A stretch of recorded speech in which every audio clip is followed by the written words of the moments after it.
வணக்கம் viewers. Construction சம்மந்தப்பட்ட நிறைய வீடியோஸ் வந்து நம்ம சேனலில் பார்த்துட்ருக்கோங்க.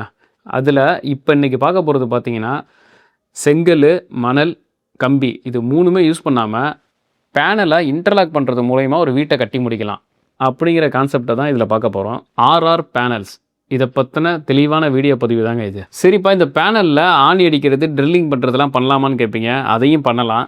இந்த ஆர்ஆர் பேனல்ஸில் நம்மளோட கட்டிடத்தை கட்டுறப்ப விலையும் குறையும், அதுக்கு ஆகிற நேரமும் குறையும். இது மட்டும் இல்லாமல் இந்த ஆர்ஆர் பேனலை அசம்பிள் பண்ணுறதும் ஒரு குறிப்பிட்ட காலத்துக்கு அப்புறம் டீஅசம்பிள் பண்ணி அதை ரீயூஸ் பண்ணவும் செய்யலாங்க. வீடெல்லாம் நாங்கள் கட்டிக்கிறோம்ப்பா, இந்த பேனலை மட்டும் அனுப்புங்க அப்படின்னாலும் இந்த பேனலை தமிழ்நாடு முழுக்க சப்ளை பண்ணுறாங்க. இந்த ஆர்ஆர் பேனலை பிஸ்னஸாக எடுத்து பண்ணுற வெண்டர்ஸ்க்காக ஒரு ஸ்பெஷல் ஆஃபரும் பண்ணி தராங்க. அவங்களுக்காக 75 ரூபா பர் ஸ்கொயர் ஃபீட்டுக்கு இந்த மெட்டீரியலை கொடுக்குறாங்க. இது மட்டும் இல்லாமல் இன்ஸ்டாலேஷனுக்கான ட்ரைனிங்கும் அரேஞ்ச் பண்ணி தராங்க. இந்த வீடியோவில் இந்த ஆர்ஆர் பேனலை வச்சு கட்டி முடிக்கப்பட்ட ஒரு மஷ்ரூம் ஃபார்மையும் ஒரு பெரிய ஸ்டீல் ஸ்ட்ரக்சரில் கமர்ஷியல் மல்டி ஸ்டோரேஜ் பில்டிங்கையும் கட்டியிருக்காங்க. இதை பற்றின டீட்டெயிலை தான் இதில் பார்க்க போகிறோம். வாங்க வீடியோவை பார்க்கலாம். சார் வணக்கம் சார். வணக்கம் சார். உங்களை பற்றியும் உங்கள் கம்பெனி பற்றியும் ஒரு ஓவர்வியூ சொல்லிடுறேன் சார். என் பேர் வந்து கார்த்திக். நாங்கள் பார்த்திங்கன்னா என் கம்பெனி பேர் பார்த்திங்கன்னா எஸ்டி பேனல்ஸ். நாங்கள் ப்ரீகாஸ்ட் கன்ஸ்ட்ரக்ஷன் அதில் நிறைய பில்டிங்ஸ் பண்ணிகிட்ருக்கோம். Especially we are manufacturers. Precast walls, roof panels, columns and beams manufacture பண்ணிகிட்ருக்கோம். எங்களோட மெயின் எக்ஸ்பர்டிசம் பார்த்திங்கன்னா இந்த மாதிரி precast buildings, pre engineering buildings, residential buildings, commercial buildings, warehouses, இது எல்லாத்துக்குமே நாங்கள் டர்ன்கியாகவும் பண்ணுறோம். அதே மாதிரி எங்கள் வால் பேனல் மட்டும் நாங்கள் சப்ளைம் அண்ட் இன்ஸ்டாலும் பண்ணுறோம். சார், இப்போ ப்ரீகாஸ்ட் அப்படிங்கிறப்ப சுருக்கமாக சொல்ல போனால் கட்டுமானத்தோட நேரத்தை குறைக்கலாம். ஸோ இந்த கட்டுமானத்தை பற்றின டீட்டெயில்ஸையும் இதுக்கான டைமை பற்றியும் சொல்லிடுங்க சார். ஸோ இது பார்த்திங்கன்னா இந்த சைட்டை பொறுத்த வரைக்கும் இது ஒரு கம்ப்ளீட்டாக ப்ரீகாஸ்ட் லோட் பேரிங் கான்செப்டில் பண்ணியிருக்கோம். ஸோ வால்ஸாகவும் ரூஃப்ஸாகவும் சப்போர்ட் பண்ணியிருக்கோம். இது கம்ப்ளீட்டாக டிஃப்ரெண்ட் கான்செப்ட். எப்படின்னு பார்த்தீங்கன்னா fully interlocked column, beam and walls and roofs எல்லாமே இன்டர்லாக் ஆகிடும். அது இல்லாமல் இதில் எதுலையுமே பேஸ்மெண்ட் ரொம்ப ரொம்ப ரொம்ப மினிமல்.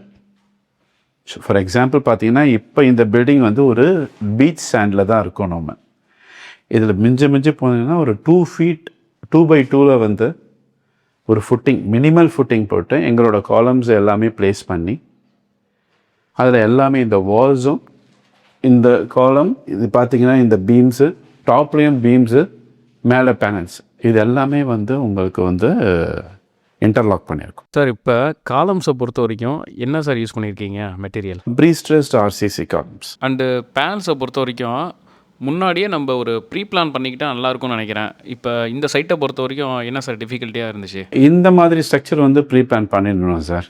மற்றபடி எங்கள் பேனல்ஸ் பொறுத்த வரைக்கும் நீங்கள் ப்ரீ பிளான் பண்ணணும்னு அவசியமே கிடையாது.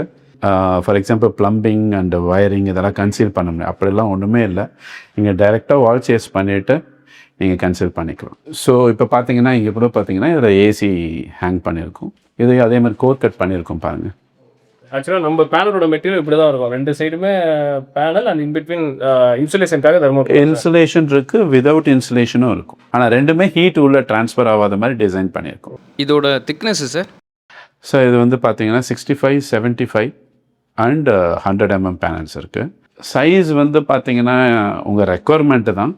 பட் 65 அண்ட் 100 பார்த்தீங்கன்னா சைஸ் நாங்கள் இது வரைக்கும் மேக்ஸிமம் 12 feet வரைக்கும் பண்ணியிருக்கோம். அதே மாதிரி 75 feet நீங்கள் எந்த சைஸ் கேட்டாலும் எங்களால் பண்ணித்தர முடியும். ஈவன் 2 அடியோ 3 அடியோ என்ன வேணுமோ பண்ணித்தர முடியும் என்னால். ஸோ அதுக்கேற்ற மாதிரி ப்ரைஸ் டிஃப்ரென்ஸ் மாறும். சரிங்களா? இன்சுலேட்டட் பேனல்ஸ் கொஞ்சம் எக்ஸ்பென்சிவாக இருக்கும். நான் இன்சுலேட்டட் பேனல்ஸ் காஸ்ட் சேவிங்காக இருக்கும். ஒரு ரூமோட சைஸ் எவ்வளோ சார் இருக்கும்? இந்த ஸ்ட்ரக்சர் பொறுத்த வரைக்கும் பார்த்தீங்கன்னா இது ஒரு 9x11. ஓகே. அண்ட் டோட்டலாக இந்த கன்ஸ்ட்ரக்ஷன் ஏரியா சார்?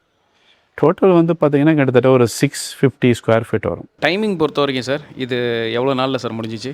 ஸோ இந்த டைமிங் பொறுத்த வரைக்கும் ஒன்லி ஃபார் இன்ஸ்டலேஷன் பார்த்தீங்கன்னா இந்த ஒரு சைட் ஸ்ட்ரக்சர் எடுத்துக்கிட்டிங்கன்னா மேக்ஸிமம் ஒரு 7 to 10 days நாங்கள் ஸ்ட்ரக்சர் இன்ஸ்டால் பண்ணிவிடுவோம். இந்த ஸ்ட்ரென்த்தை பொறுத்த வரைக்கும் எப்படி சார் இருக்கும்? நமக்கு இன்டர்லாக் ஆகி வரதுனால இது ஒரு மொனாலித்திக் ஸ்ட்ரக்சராக தான் கிரியேட் ஆகுது. என்டையராக கொலாப்ஸ் ஆகாது. கொலாப்ஸ் ஆக சான்ஸ் இல்லை. Because of the interlocking designs. Sir இப்போ கட்டுமான துறையை பொறுத்த வரைக்கும் நிறைய மெட்டீரியல்ஸ் வந்துட்டுருக்கு சார் புதுசாக. இப்போ அதெல்லாம் பொறுத்த வரைக்கும் எதனால் இப்போ ஆர்ஆர் பேனல்ஸ் இந்த மாதிரி புது டெக்னாலஜிக்கு மக்கள் வரணும் sir? Cost savings and quick installation. Video பார்க்குறாங்க, எதனால் இப்போ நான் இந்த பேனல்ஸை செலக்ட் பண்ணணும், இதுலேயே வந்து நிறைய ஆப்ஷன்ஸ் இருக்குது, அதெல்லாம் போடலாமே, அதுக்கான ஒரு பதில் சொல்லிடுங்க சார். எங்களது நம்ம பேனல் எதுக்கு பெஸ்ட்டுன்னு பார்த்தீங்கன்னா ப்ரீஸ்ட்ரெஸ் காங்க்ரீட் பேனல். அதை நீங்கள் பெர்மனண்ட்டாகவும் யூஸ் பண்ணிக்கலாம், டெம்பரரி பில்டிங்காகவும் யூஸ் பண்ணிக்கலாம். வை? பிகாஸ் இது எல்லாமே ரீயூசபிள் பேனல்ஸ். இப்போ நீங்கள் மற்ற பேனல் எது எடுத்தாலும் நீங்கள் ஒரு ஸ்ட்ரக்சர்லேருந்து ரிமூவ் பண்ணுறீங்கன்னா யூ கேனாட் ரீயூஸ் இட். இப்போ நீங்கள் பார்த்த ஸ்ட்ரக்சரை என்னால் அசம்பிள் ஃபுல்லாக பண்ணிவிட்டு திருப்பி டீஅசம்பிள் பண்ண முடியும். நீங்கள் கட் பண்ணி அந்த பேனலை எடுத்துகிட்டு போய் வேறு எங்கேயா யூஸ் பண்ணிக்கலாம். சார் இப்போ அப்ளிகபிள் ஏரியா அப்படின்னா எந்தெந்த இடத்துலலாம் இதை யூஸ் பண்ணலாம் சார்? நம்ம பேனலை பொறுத்த வரைக்கும் ரெசிடென்ஷியல் யூஸ் பண்ணலாம், கமர்ஷியல்ஸ் யூஸ் பண்ணலாம், பார்ட்டிஷன்ஸ் எங்கெங்கே தேவைப்படுதோ யூஸ் பண்ணலாம். இந்த ஸ்கேல்குள்ளே தான் பண்ணணும் அப்படிலாம் இல்லை, எங்கள் லார்ஜ் ஸ்கேலும் யூஸ் பண்ணலாம். லார்ஜ் ஸ்கேல் நாங்கள் வேர் ஹவுசஸ்லேருந்து எல்லாத்துலேயுமே இன்ஸ்டால் பண்ணிட்டோம் சார். சார் இப்போ இதை வந்து பேஸ்மெண்ட்லேருந்து ஒரு ரூம் மாதிரி பண்ணியிருக்கீங்க, இதே ஸ்ட்ரக்சரில் எனக்கு மேலே மாடி மாதிரி G+1 அது மாதிரிலாம் பண்ணலாமா சார்? G+1 வரைக்கும் நாங்கள் பண்ணியிருக்கோம் சார் இது. ஆனால் இப்போ வந்து ரோல் அவுட் பண்ணுறது வந்து G தான் ரோல் அவுட் பண்ணிகிட்ருக்கோம் சார். இப்போ எக்ஸ்டீரியருக்கு யூஸ் பண்ணியிருக்கீங்களே சார், இந்த பேனலோட நேம் என்னங்க சார், அண்ட் இன்ஸ்டாலேஷன் பற்றியும் சொல்லியிருக்கேன் சார். ஸோ இது எக்ஸ்டீரியர் மட்டும் இல்லை, இந்த பேனல்ஸை இன்டீரியர் யூஸ் பண்ணலாம், இப்போ ஒரு கிளாடிங்க்கும் யூஸ் பண்ணலாம், அதாவது ஃபெசாட்ஸ்லாம் அது எலிவேஷனுக்கு யூஸ் பண்ணுவாங்கள்ல, அந்த மாதிரி இது exterior and interior material, fall ceiling எல்லாத்துக்குமே யூஸ் பண்ணலாம். இது வந்து கோர் பஃப் பேனல். உங்களுக்கு ஃபினிஷிங் வந்து பார்த்திங்கன்னா ரொம்ப ஹை குவாலிட்டியாக வரும். அது இல்லாமல் ஹீட் ஆஸ் யூஷுவல், இதில் ஹீட் சுத்தமாக உள்ளே வராது. லைஃப்பும் வந்து பார்த்திங்கன்னா மினிமம் ஆஃப் 10 to 15 years வரும். நீங்கள் ரீகோட் பண்ணி லைஃப்பை இன்க்ரீஸ் பண்ணிக்கலாம். இன்ஸ்டலேஷன் பொறுத்த வரைக்கும் பார்த்தீங்கன்னா டேரெக்டாக நீங்கள் வந்து ஒரு பிரிக் வால் பண்ணிவிட்டு கூட டேரெக்டாக இது பண்ணிக்கலாம், ஸ்க்ரூ பண்ணிக்கலாம். இந்த பேனலோட ப்ரைஸை பொறுத்த வரைக்கும் எப்படி சார் இருக்குது? GSTயோட 120 rupees வரும் சார் per square feet. பிளெயின்லாம் வந்து பார்த்தீங்கன்னா 110 rupees வரும் சார். சீலிங் பொறுத்த வரைக்கும் ஒரு 3 to 4 inches கான்க்ரீட் போட்டுடணும். அது வாட்டர் ப்ரூஃபிங் ரெகுலராக பண்ணுற மாதிரி கான்க்ரீட் பண்ணணும். டாப் ஃப்ளோருக்கு, மற்ற ஃப்ளோருக்குலாம் 1.5-2 inches போட்டால் போதும் சார். இப்போ எந்த ஒரு ப்ராடக்ட் எடுத்தாலும் அதில் லிமிட்டேஷன் ஒன்று இருக்கும், அதாவது இதெல்லாம் பண்ணுங்க இதெல்லாம் பண்ணாதீங்க அப்படின்னு சொல்லி. இப்போ இந்த ஆர்ஆர் பேனலை பொறுத்த வரைக்கும் என்னென்ன லிமிட்டேஷன் சார் இருக்குது? ஸோ கண்டிப்பாக இருக்குது. ஃபார் எக்ஸாம்பிள் பார்த்தீங்கன்னா இது வந்து நீங்கள் ஃபார் எக்ஸாம்பிள் ஒரு பெரிய பில்டிங் பண்ணுறீங்கன்னா உடனே இப்போ பிரிக் ஆர்டர் பண்ணுற மாதிரி லோக்கலில் மெட்டீரியல் ஆர்டர் பண்ணி அந்தந்த டைமில் எடுக்க முடியாது. நீங்கள் ப்ரீ பிளான்டாக எனக்கு இவ்வளோ ரெக்குவயர்மெண்ட் வேணும் அப்படின்றத மினிமம் 15 to 30 days முன்னாடி நீங்கள் கொடுத்துடணும். அதுக்கப்புறம் வந்து பார்த்தீங்கன்னா ஹேண்ட்லிங் மற்ற இதை விட கொஞ்சம் ஹெவியாக தான் இருக்கும் இது. ஆனால் overall of the weight of the building வந்து பார்த்தீங்கன்னா ரொம்ப கம்மியாக இருக்கும். சின்ன சின்ன ரோடு அந்த மாதிரி இருக்கிற இடத்துலலாம் வந்து கொஞ்சம் கஷ்டம்தான், பட் இருந்தாலும் பண்ண முடியும். பட் அகெயின் டிஃபிகல்ட்டியாக இருக்கும், நல்லாவே டிஃபிகல்ட்டியாக இருக்கும். ஸோ பெட்டர் வந்து நீங்கள் ரூஃப் அந்த மாதிரிலாம் இருக்கணும், ஸ்பேஸாக இருந்துச்சுன்னா நல்லது. அட்லீஸ்ட் ஒரு சைடாவது ஆக்சஸ் இருக்கும். தென் கிராக் வருது அந்த மாதிரி ப்ராப்ளம்லாம் எதுவும் வராதா சார்? சார் பேனல் பொறுத்த வரைக்கும் ஹாரிசான்டலாக எந்த கிராக்கும் வராது. வெர்டிக்கலாக வந்துச்சுன்னா ஜாயிண்ட்டில் ஏதாவது மிஸ் பண்ணியிருந்தாங்கன்னா அந்த மாதிரி வரும். ஆனால் எவ்ரி கண்டினியூட்டி இருக்காது, எல்லாமே அட்ரஸபிள். ப்ராடக்ட்டுக்கெலாம் வாரண்டி கொடுக்குற மாதிரி நம்மளோட ஆர்ஆர் பேனல்ஸ் அண்ட் இந்த கிளாடிங் பேனல் இதுக்கு வாரண்டி எதுவும் இருக்கா சார்? ஸோ ஆர்ஆர் பேனல்லாம் வந்து பார்த்தீங்கன்னா நீங்கள் யூ கேன் யூஸ் இட், நல்லாவே லைஃப் டைம் நல்லாவே வரும் சார். அதெல்லாம் ப்ராப்ளமே கிடையாது, பிகாஸ் இட்ஸ் கான்க்ரீட். ஸோ இது வந்து பார்த்தீங்கன்னா மினிமம் 10 years சார், அதெல்லாம் ப்ராப்ளமே கிடையாது. வாட்டர் க்யூரிங் பொறுத்த வரைக்கும் எப்படிங்க சார், பண்ணணுமா இல்லை தேவையில்லையா sir? Factory install curing already முடிஞ்சிடும் சார் பேனலில். ஆமாம், இன்ஸ்டால் பண்ணிவிட்டு நார்மலாக அந்த ஜாயிண்ட் பண்ணியிருக்கோம்ல அதுக்கான க்யூரிங் ஒரு 2 or 3 days பண்ண நல்லது சார். ஆக்சுவலாக இந்த ப்ராஜெக்டை பொறுத்த வரைக்கும் என்னென்ன சார் பண்ணியிருக்கீங்க? இது வந்து பார்த்தீங்கன்னா ஒரு ஸ்டீல் பில்டிங் PB ஸ்ட்ரக்சர். இது வந்து இதில் வந்து நாங்கள் ஃப்ரேம் ஸ்ட்ரக்சர் பண்ணி இதில் வந்து எங்களோட பேனல்ஸ் வந்து இன்ஸ்டால் பண்ணி கொடுத்துருக்கோம். இந்த ஸ்ட்ரக்சர்லேயே பார்த்தீங்கன்னா எல்லா யூட்டிலிட்டியும் யூஸ் பண்ணியிருப்பாங்க. நாட் ஓன்லி ரெகுலர் ஏசி, பார்த்தீங்கன்னா இண்டஸ்ட்ரியல் ஏசிலேருந்து எல்லா கனெக்ஷனும் இதில் கொடுத்துருக்கோம். இந்த ஸ்டீல் ஸ்ட்ரக்சர் பொறுத்த வரைக்கும் பார்த்தீங்கன்னா என்ன அட்வான்டேஜ்னு பார்த்தீங்கன்னா ரொம்ப குவிக்கு, பிளானிங் முதலே பண்ணணும். அதே மாதிரி எல்லாமே ஃபஸ்ட்டே முடிச்சோன்னா இன்ஸ்டலேஷன் பண்ணும்போது ரொம்ப குவிக்காக முடிச்சிடலாம். இப்போ ஸ்டீல் ஸ்ட்ரக்சர் இது வந்து எதுவும் கரோஷன் ஆகிறது இது மாதிரி எதுவும் ஆகாதா சார்? ஏன்னா கன்சீல்டாக தானே இருக்க போகுது உங்களுக்கு. ஸோ அதனால் உங்களுக்கு கரோஷன் அந்த ப்ராப்ளம் எதுவுமே வராது.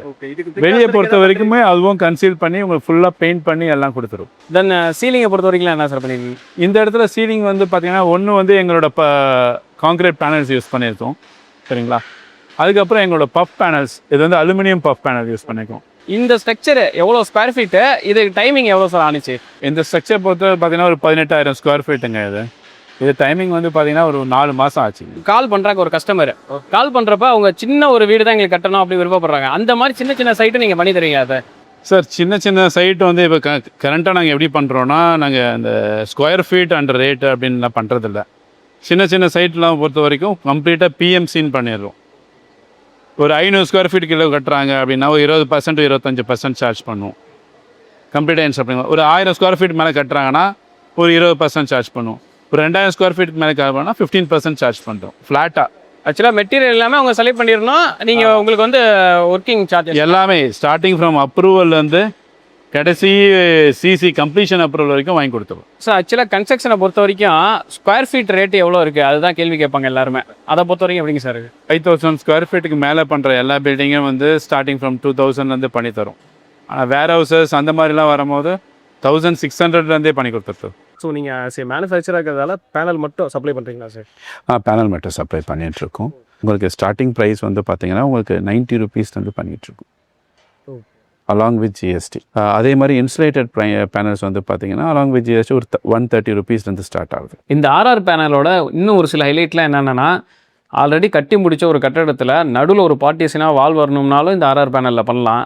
ஆல்ரெடி ஆர்ஆர் பேனலில் கட்டி முடித்த ஒரு செவுத்தில் ஒரு விண்டோ வரணும், இல்லை ஒரு ஜன்னல் வரணும் அப்படின்னா அந்த குறிப்பிட்ட பகுதியை நம்ம வெட்டியும் எடுக்கலாம். நீங்கள் இந்த ஆர்ஆர் பேனல்ஸில் வீடு கட்டலாம் அப்படின்னு இருக்கீங்க அப்படின்னா, இவங்க கட்டின வீடு இல்லை சைட்டை வந்து நீங்கள் விசிட் பண்ணி செக் பண்ணிவிட்டு கூட ப்ரொசீட் பண்ணுங்கள். இந்த வீடியோவை உங்கள் ஃப்ரெண்ட்ஸ் அண்ட் ஃபேமிலி எல்லாருக்கும் ஷேர் பண்ணுங்கள். I am Balasundar. நன்றி.